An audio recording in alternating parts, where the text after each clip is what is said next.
সম্মানিত দর্শক, আওয়ামী লীগের সভানেত্রী, সাবেক প্রধানমন্ত্রী, এখন যারা ক্ষমতায় রয়েছেন এবং যারা বিপ্লবে জয়ী হয়েছে, তাদের দৃষ্টিতে তিনি খুনি হাসিনা, পলাতক হাসিনা।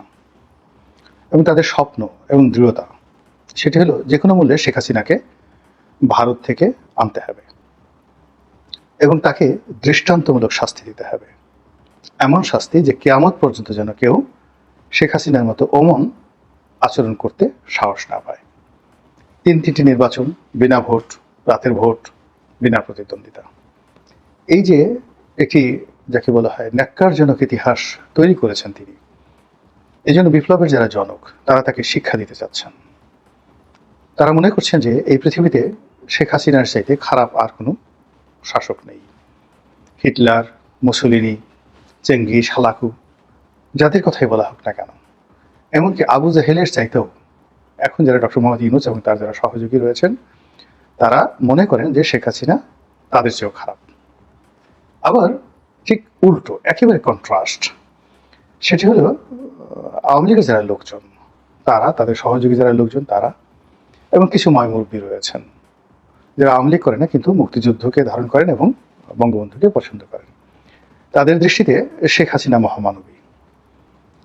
বাংলাদেশের গণতন্ত্র সুসংহত করার জন্য তার যে গৌরবোজ্জ্বল ভূমিকা রয়েছে, প্রধানমন্ত্রী হিসেবে তিনি যে অনবদ্য শাসন ব্যবস্থা উপহার দিয়েছেন, ঘুষ দুর্নীতি যা কিছুই বলুক না কেন সব কিছুর ঊর্ধ্বে তার একটা প্রশাসনিক ক্ষমতা ছিল, অ্যাডমিনিস্ট্রেশন ছিল।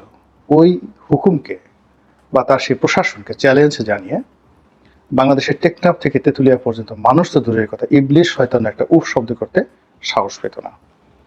এখন বাংলাদেশে যে মবের রাজত্ব চলছে, যে যার মতো করে চলছে, যে যার মতো করে গালাগালি করছে, যার দোকান আক্রমণ হচ্ছে, কারো কপাল পুড়ছে, এসব দৃশ্য দেখে যারা ভুক্তভোগী তাদের বক্তব্য হলো যে এর চাইতে শেখ হাসিনার জমানা অনেক অনেক ভালো ছিল, সুখে ছিলাম, শান্তিতে ছিলাম, ঘুমাতে পারছিলাম। আবার শেখ হাসিনার যারা সহযোগী অর্থাৎ আওয়ামী লীগের যারা নেতাকর্মী, এদের সংখ্যা তো কম নয়, প্রায় 6.5 কোটি। তাদের কাছে তিনি সাক্ষাৎ অলি আল্লাহ। আর এই বিপদের সময়, ঠিক এই বিপদের সময় যখন আওয়ামী লীগের সবাই রীতিমতো মাটির সঙ্গে মিশে গেছেন, যারা জেলে আছেন সারাক্ষণ তারা জেলে বসে বসে মৃত্যুর প্রহর গুনছেন এবং কল্পনা করছেন যে হজরত আজরাইল আলাইহিসসালাম তার দিকে বা তাদের দিকে কিভাবে নজর রাখছেন। রাতে কোনো কুক পাখি বা শুক পাখি যদি ডেকে ওঠে নিকটস্থ কোনো গাছে, হোক সেটা জেলখানায় কিংবা নেতারা যেখানে পালিয়ে রয়েছেন তার কাছাকাছি কোনো বৃক্ষে, অমনি তাদের অন্তরাত্মা কেঁপে ওঠে। কোনো পাখির ডানা মেলার যে শব্দ বা ঝাপটা দেওয়ার যে শব্দ, এই শব্দের মধ্যে তারা মৃত্যু যন্ত্রণা অনুভব করে নিজেদের ভীরুতার জন্য, নিজেদের কাপুরুষতার জন্য এবং নিজেদের অপকর্মের জন্য। কিছু মানুষ অবশ্য ভীষণ রকমভাবে অনুতপ্ত যে তাদের অপকর্মের কারণে শেখ হাসিনার এই অধঃপতন হয়েছে। আবার কিছু মানুষ শেখ হাসিনার প্রতি ভীষণ রকম অকৃতজ্ঞ। তাদের ধারণা যে এই ভদ্রমহিলার জিদাজিদির কারণে তিনি কারো কথা শুনতেন না, নিজের মতো চলতেন, আজ আমরা তার কারণে এই বিপদে পড়েছি। এই যখন 6.5 কোটি নেতাকর্মীদের মধ্যে মিশ্র প্রতিক্রিয়া, তখন শেখ হাসিনার যে দৃঢ়তা, তার যে জিদ, সেটি মনে হচ্ছে না যে কমেছে। অর্থাৎ 1982 সনে থেকে তাকে আমি দেখে আসছি, তো সেই 82 সন থেকে আজ অবধি মনে হলো যে তার জিদ, তার সাহস, তার শক্তি, তার যা কিছু রয়েছে একটা দল পরিচালনা করার জন্য, রাষ্ট্র পরিচালনা করার জন্য, সব কিছুই যেন বেড়ে গেছে। তিনি এখন কোথায় আছেন আমরা জানি না। লোকমুখে শুনি ভারতে আছেন। ভারতে তিনি কি পলাতক, বন্দী নাকি রাজকীয় মেহমান তাও আমরা জানি না। ভারত স্বীকার করেছে তিনি ভারতে আছেন। তো এই কথা পর্যন্ত, কিন্তু তার যে শব্দ আমরা শুনি এগুলো ঠিক শব্দ নয়, যেন শব্দ বোমা।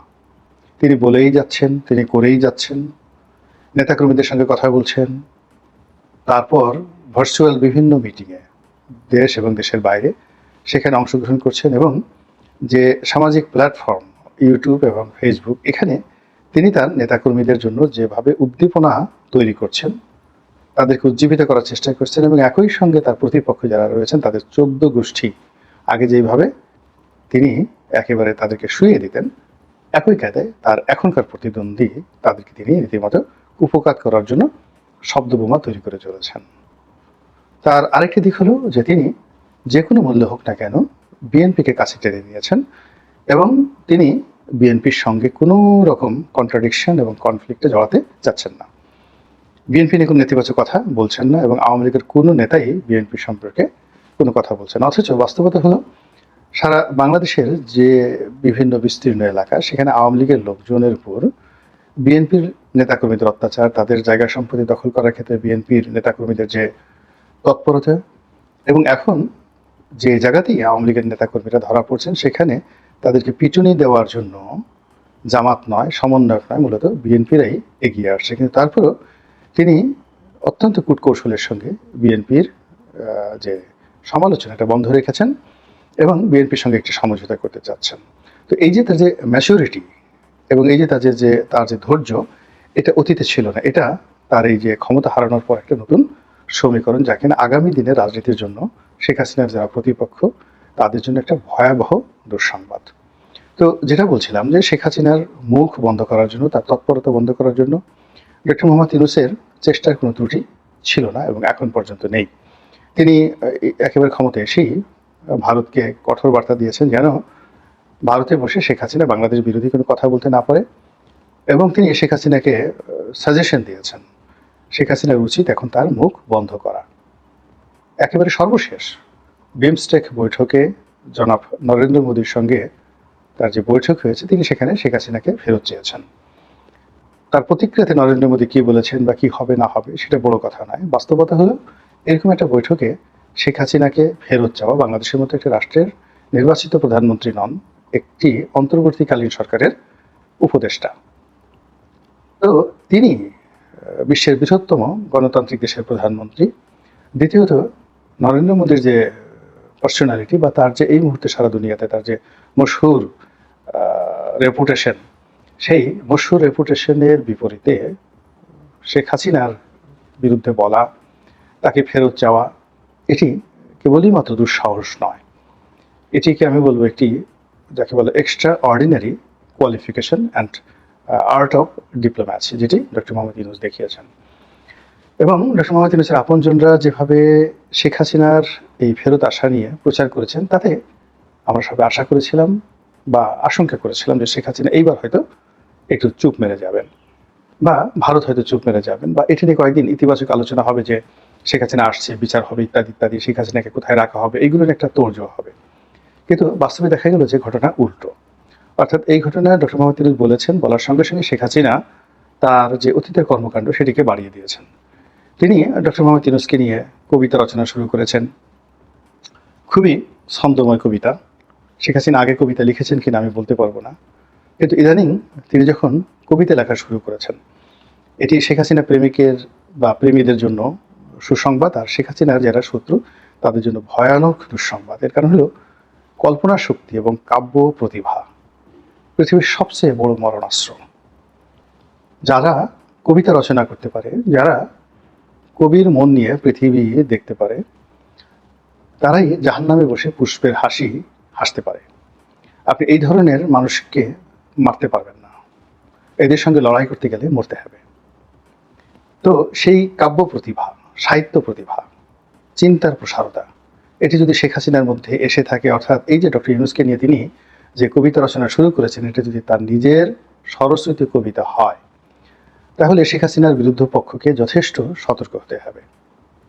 আপনারা সবাই চাণক্যের কথা জানেন, আপনারা অনেকে হয়তো গ্রিক যারা ইতিহাস পড়েছেন তারা হারপাগাসের কথা জানেন এবং রাজা আর্তাবানেসের কথা জানেন এবং মোহাম্মদ সাইরাসের কথা জানেন।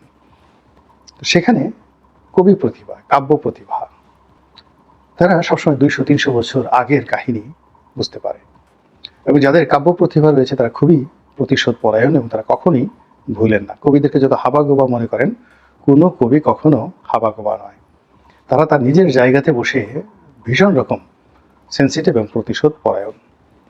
যে সকল রাষ্ট্রনায়ক যাদের কাব্য প্রতিভা ছিল, তারা একদিকে বাঁকা বাঁশের বাঁশুরি, আরেক হাতে রণতুর্য নিয়ে এই পৃথিবী যেভাবে তছনছ করেছেন। আপনারা জানেন নেপোলিয়ন বোনাপার্ট খুব ভালো মানের একজন কবি ছিলেন। আপনারা হয়তো জানেন যে রোমান সম্রাট মার্কাস অর্লিয়াস অত্যন্ত উঁচু মার্গের একজন কবি ছিলেন, সাহিত্যিক ছিলেন।